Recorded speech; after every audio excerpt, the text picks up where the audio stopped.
Hey, good Monday morning. This is the first day of our daily encouragement that we're sending out in this new season. We took a little bit of a pause and we're excited about getting back at it again. It's going to be a little bit different this time. We have a few more people who are going to participate. Tony, Don, and I will all be we'll be doing a day each week. But we have some others who are going to be jumping in. Fred Graff is going to be one of our voices, and you know Fred. He's 93 years old. He's our elder patriarch and just full of wisdom and life. And I love hearing Fred just share the things that God has revealed to him.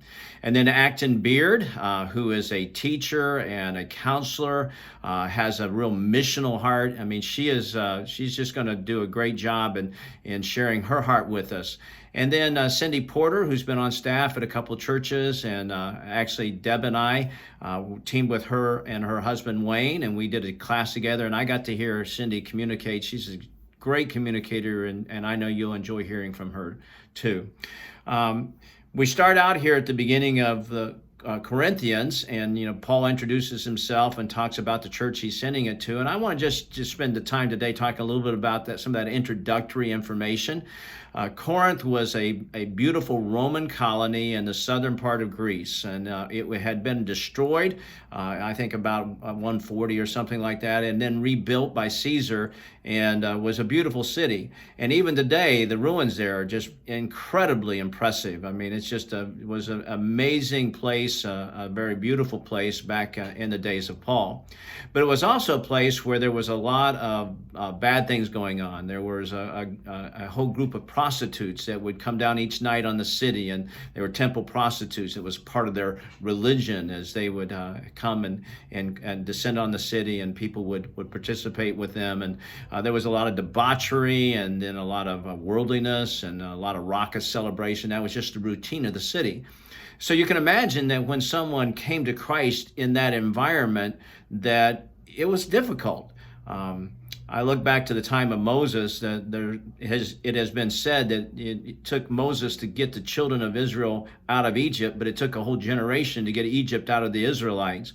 Well, at Corinth, there was still a lot of Corinth in some of the Corinthian believers, and that comes up in the letter. You'll see Paul dealing with some pretty delicate and some difficult things. Some people, because of that, call this a very carnal church. Well, I've been in church for long enough to know that sometimes, as a matter of fact, many churches have some of those same kind of problems. So it may not have been as carnal as we thought. It may have been an ordinary church, just their laundry's on display in this, their dirty laundry's on display in this book. And so I think there's going to be a lot that will teach us, and a lot that we can bring from this to our current situation, because here's a church that's dealing with problems and issues, and the church today certainly has problems and issues, and so that's going to be terrific in helping us apply it to our life. Before I close, let me just give you a little personal note.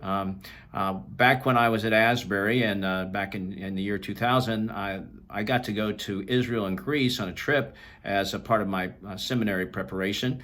And it was amazing because we got to go to Corinth. I've been to Corinth. And so when we talk about this, I have some visuals in my mind. When I went to Corinth, we saw the shops there. It's called the Agora. In all probability, the professor told us Paul sold tents right there in one of those places that we were looking at.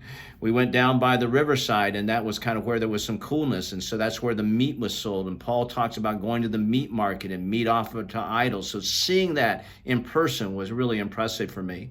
Then there was this large stand that actually our professor went on the top of it. I think it was probably 15 or 20 feet tall, so he was way up above us. And it was the Bema. And Paul talks about standing before the judgment seat, or the Bema seat of Christ. And so seeing that was really impressive. But maybe the most impressive thing was outside of the city, there's a stone engraving in the ground, and it talks about a man named Erastus. And Erastus is a public official, and I looked at that stone, and it had his name, and it said that he's a public official and that he dedicated this pavement.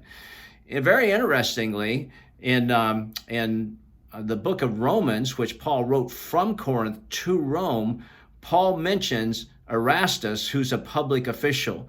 So I got to look at an inscription that may be talking about somebody who was right in the New Testament, Erastus, and a real person who lived in the time of Paul, and today we see evidence of his existence. And that to me was just really, really thrilling. So we're in for a great adventure. I'm glad you're going to join us. I pray that God speaks to you each day and that you are encouraged and go out and do great things for him. God bless you. Have a great day.